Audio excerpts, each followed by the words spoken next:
अस्सलाम वालेकुम। Welcome to our channel CSS PMS with doctor Zeeshan. अच्छा डॉक्टर साहब, हमने PMS के बारे में डिस्कस कर लिया कि ये एक मुकाबले का इम्तिहान है।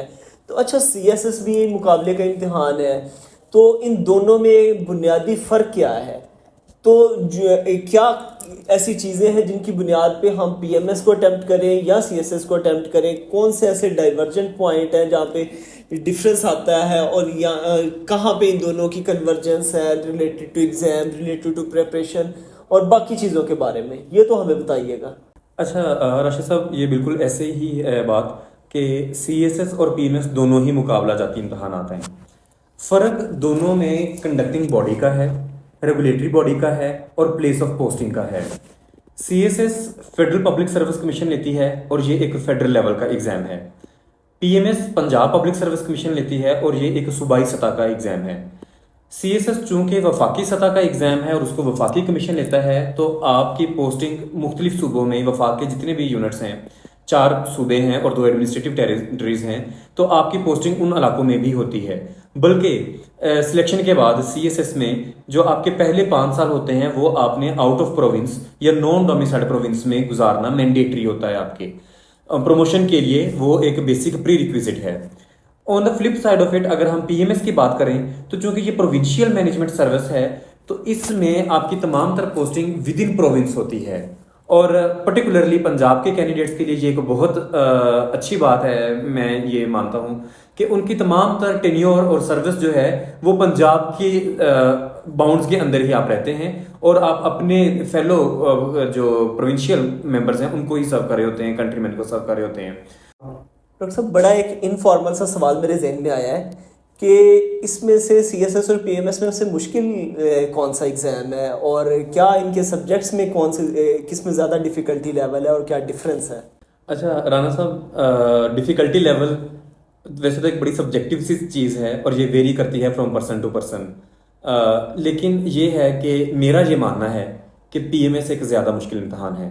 और इसलिए नहीं कि क्योंकि मैंने ये क्लियर कर लिया है, बल्कि मैं आपको फैक्ट्स के साथ विद सब्सटेंशियल एविडेंस मैं ये प्रूव करूंगा कि PMS कैसे एक मुख्तलिफ और रिलेटिवली मुश्किल एग्ज़ाम है अगर हम इसका तकाबली मुआवजना करें CSS से।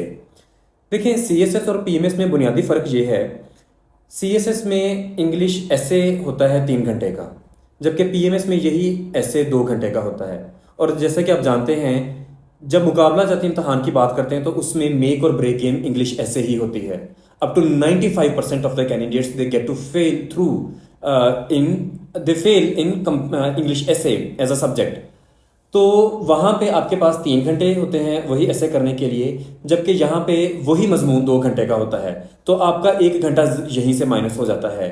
आपने उसमें एक राइट टॉपिक की सिलेक्शन भी करनी होती है कि मैं इन 10 स्टेटमेंट्स में से कौन सा ऐसे अटेम्प्ट करने जा रहा हूँ। उसके ऊपर आपने ब्रेनस्टॉर्मिंग भी करनी है कि मेरे इसके ऊपर क्या आर्ग्यूमेंट्स होंगे। आपने एक कॉम्प्रिहेंसिव किस्म की आउटलाइन भी बनानी है, एक बड़ा इंप्रेसिव किस्म का इंट्रोडक्शन भी लिखना है ऐसे का, पूरा ऐसे आपने मुकम्मल भी करना है। टाइम मैनेजमेंट भी इसके अंदर इन्वॉल्व होती है, और फिर डिफिनेटिव कंक्लूजन भी लिखना होता है। और ज़्यादातर कैंडिडेट्स का कंक्लूजन छूट जाता है, और हमेशा कॉम्प्रोमाइज़ लाजमी होता है कि वो अप टू द पार नहीं होता। जितना एक अच्छा वो स्टार्ट लेते हैं उतना अच्छा वो इख्तिताम नहीं कर पाते। तो 1 घंटे का फ़र्क बड़ा मायने रखता है। और यहाँ पे 2 घंटे कैसे होता है, तो एक तो ये सीधा साधा जो है ना वो आपको मुश्किल पेश आती है। दूसरा, कुछ सब्जेक्ट्स के अंदर फ़र्क है। फॉर एग्जांपल, आप CSS में 4 सवाल अटेम्प्ट करते हैं 3 घंटे के अंदर। पहला सवाल उनका मारूजी तर्ज का होता है जिसमें 20 MCQs होते हैं, और 20 MCQs आप 10 से 15 मिनट के अंदर अंदर सॉल्व कर लेते हैं।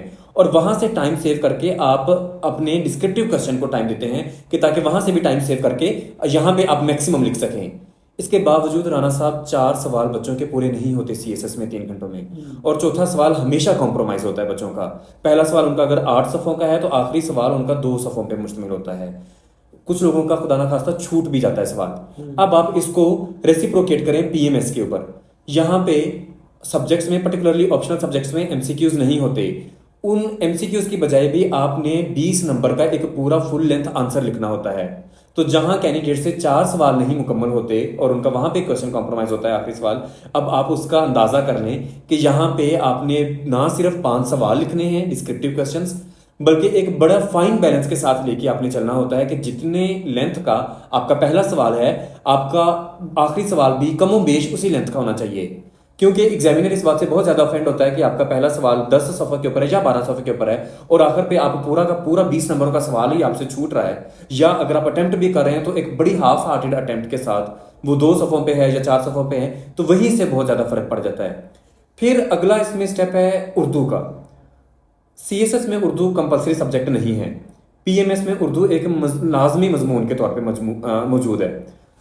मैट्रिक और एफएससी के बाद उर्दू के साथ हमारा ताल्लुक टूट चुका होता है और ओ लेवल्स और ए लेवल्स के कैंडिडेट्स को पर्टिकुलरली मुश्किल पेश आती है। इवन एफएससी मैट्रिक वाले कैंडिडेट्स को भी उर्दू में मुश्किल पेश आती है लिखते हुए, क्योंकि हमारी स्पीड नहीं होती, हमारा वो तलफ़ुज़ नहीं होता और ओवरऑल हमें वो लिखने में मुश्किलात पेश आती हैं। तो यहाँ पे वो एक 100 नंबर के लाजमी मजमून के तौर पे मौजूद है, इस वजह से भी थोड़ी डिफिकल्टी पेश आती है।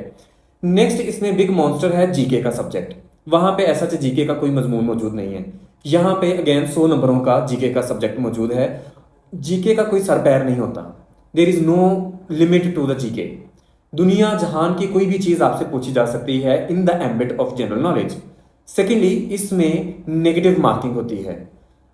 नेगेटिव 0.25 मार्क्स आपके डिडक्ट होते हैं हर उस गलत चॉइस के लिए जो कि आप सही नहीं परफॉर्म कर पाते। तो ना सिर्फ आप जो आपने मार्क्स गेन किए होते हैं, आपके उसमें से मार्क्स डिडक्ट होना शुरू हो जाते हैं अगर आप गलत रिस्पॉन्सेज देते हैं। तो ये एक बहुत बड़ा खौफ होता है पीएमएस के कैंडिडेट्स में, जिसकी वजह से इसकी मुश्किलात में मजीद इजाफा हो जाता है। और आखिरी चीज इंटरव्यू प्रोसेस। सीएसएस में 300 नंबरों का इंटरव्यू होता है, उसमें आपके पास खुल के खेलने का मैदान मौजूद होता है। पीएमएस में 200 नंबरों का इंटरव्यू होता है, 100 नंबर पासिंग मार्क्स हैं और मैक्सिमम 150 से 160 तक पैनल आपको मार्क्स देता है इंटरव्यू में, इससे ज्यादा नंबर वो आपको नहीं देता। तो आपके पास एक बहुत नैरो विंडो होती है जिसके दरमियान आपने खेलना होता है, 100 से 150 के दरमियान।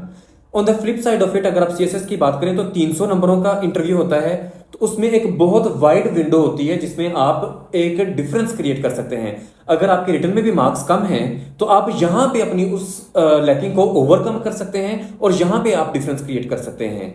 और बहुत से ऐसे लोग जो रिटर्न में अच्छा परफॉर्म नहीं कर पाते, वो सिर्फ इंटरव्यू की बेसिस के ऊपर उनको allocation, I know many people जिनको उसमें सिर्फ इस वजह से एलोकेशन मिली थी क्योंकि उनके इंटरव्यू में मार्क्स अच्छे थे, हालांकि उनका रिटर्न में स्कोर कम था। यहाँ पे 200 मार्क्स का इंटरव्यू है, 100 से 150 की एक विंडो है, उसी में आपने खेलना है और तो मेक और ब्रेक गेम बन जाती है फिर आपके रिटर्न के मार्क्स कि उसमें अगर आपका अच्छा स्कोर है तो फिर आपका इधर भी अच्छा स्कोर होगा। और पैनल बाय द वे इस बात को बड़ा वेटेज देता है कि आपका रिटर्न में कैसा स्कोर है, फिर वही रिफ्लेक्ट करता है आपके इंटरव्यू के स्कोर के अंदर। तो इस वजह से इस सब्सटेंशियल एविडेंस के साथ मैं ये बिलीव करता हूं कि पीएमएस एक मुश्किल एग्जाम है और मकसद अपने कैंडिडेट्स को डराना नहीं है, बल्कि एक हकीकत पसंदाना जाविये के थ्रू अगर हम इसको देखें, जितना ज्यादा हम हकीकत पसंद होकर सोचेंगे हम उसके ऊपर फिर उतना वर्क भी करेंगे, उतनी एफर्ट भी देंगे उसको, और हम फिर उस एग्जाम को उतना लाइट नहीं लेंगे। और जब आप एग्जाम को इतना एफर्ट भी करेंगे, हार्डवर्क भी देंगे, तो वो हार्डवर्क आपको पे ऑफ भी करेगा और यकीनन कामयाबी फिर आपके कदम चूमेगी।